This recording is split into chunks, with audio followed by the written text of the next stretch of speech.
Bonjour, dans cette vidéo, j'aime bien commencer avec un petit rappel sur l'architecture des automates Siemens de la gamme Simatic S7. Donc, comme noté, cette formation requiert une connaissance basique pour la programmation des automates, mais j'aime bien commencer par un petit rappel pour commencer de A jusqu'à Z et pour savoir comment le CPU traite le programme cycliquement et le concept de mémoire et l'adressage pour les CPU pour l'utiliser dans les vidéos suivantes lorsqu'on va apprendre de programmer en liste de A jusqu'à Z. Donc, on commence par définir le PLC ou bien l'API. C'est quoi un API? Donc, l'API, c'est l'abréviation de automate programmable industriel. C'est un appareil qui commande un processus.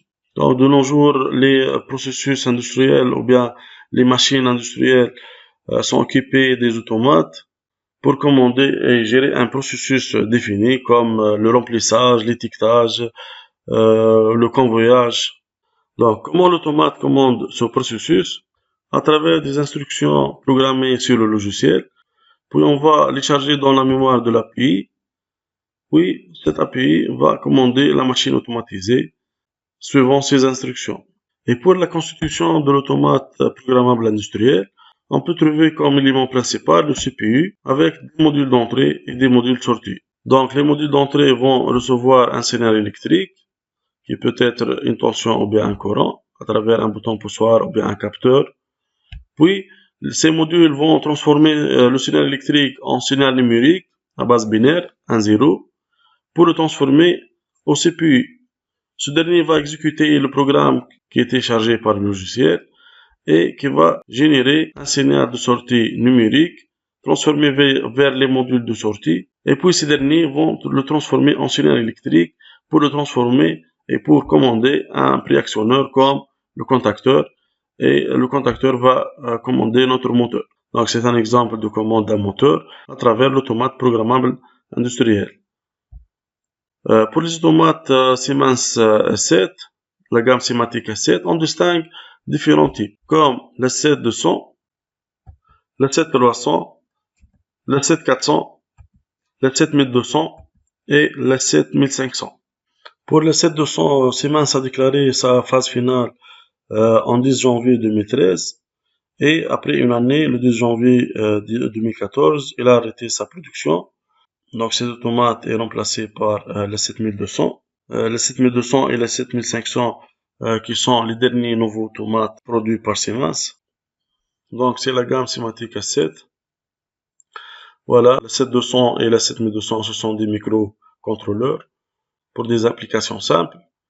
Le 7300 et le 7500, ce sont des contrôleurs basiques. On le trouve dans la plupart des machines. Et pour les applications avancées, on trouve le Simatic S7 400 et aussi le Simatic S7 1500. Et tous ces types d'automates, on peut le programmer sous l'environnement de TIAPort, le dernier logiciel développé par Siemens.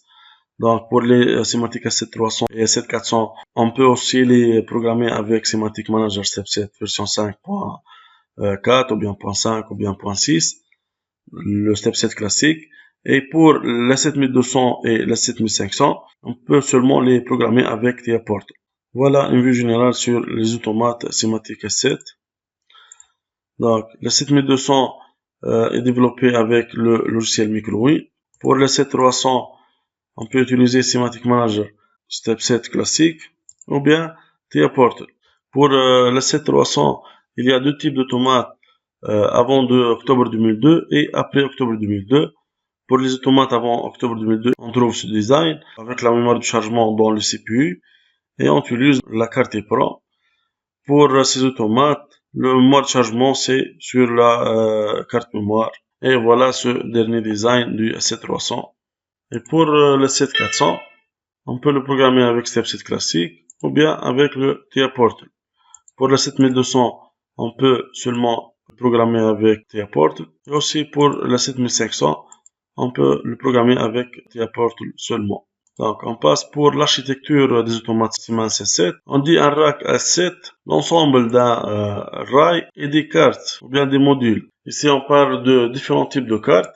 Par exemple, le CPU, l'alimentation, power supply, les modules Sonio, entrée ou bien sortie, les modules d'interface IM, les modules de communication et les modules de fonction pour les fonctions spéciales comme le paysage, positionnement. Donc, c'est les différents modules et les différentes cartes qu'on peut le trouver dans un rack Simatic A7. Donc, pour l'architecture d'un Simatic A7 300, on trouve en position 1 l'alimentation, en deuxième position le CPU, puis le module d'interface dans la troisième position. Et pour les positions de 4 à 11, on peut utiliser soit des modules signaux, soit des modules de communication, ou bien les modules de fonction spéciales comme le comptage, positionnement, ou bien le contrôle boucle fermée. Pour les modules de communication, on peut trouver point to point, c'est pour la communication série, ou bien les modules Profibus, Ethernet ou Profinet. Pour les modules signaux, on peut trouver les modules d'entrée digitale, digital input, ou bien digital output, ou bien les modules d'entrée analogique, analog input, ou les modules de sortie analogique, analog output. Donc voilà, c'est un rack A7300. Pour le 7400, c'est pareil presque. Pour le 7500, un rack peut contenir au max 32 modules. Donc il y a power supply ou bien power module, c'est pour l'alimentation. CPU, c'est dans la position 1. Pour le 7200 et le 7500, le CPU doit réserver la position 1. Et on peut trouver aussi les modules signaux, digital input, digital output, analog input, analog output, les modules de communication, des modules de comptage ou bien de positionnement. Et on peut segmenter le rack par des modules d'alimentation power supply. Donc on peut utiliser max 2 pour un rack. Et pour la gamme A7200, on peut trouver le CPU aussi dans la position 1. À gauche du CPU, on peut trouver des modules de communication allant jusqu'à 3 modules. Et on trouve aussi les modules signaux comme le digital input, digital output, analog input ou bien analog output. Donc ce nombre dépend du type de CPU. Par exemple, pour les CPU A7211, on ne peut pas ajouter des modules signaux. On peut utiliser seulement les entrées et les sorties fournies par le CPU. Et pour les CPU 1212, on peut ajouter seulement 2 modules signaux. Enfin, pour les modules 1214, 1215 et 1217, on peut ajouter jusqu'à 8 modules.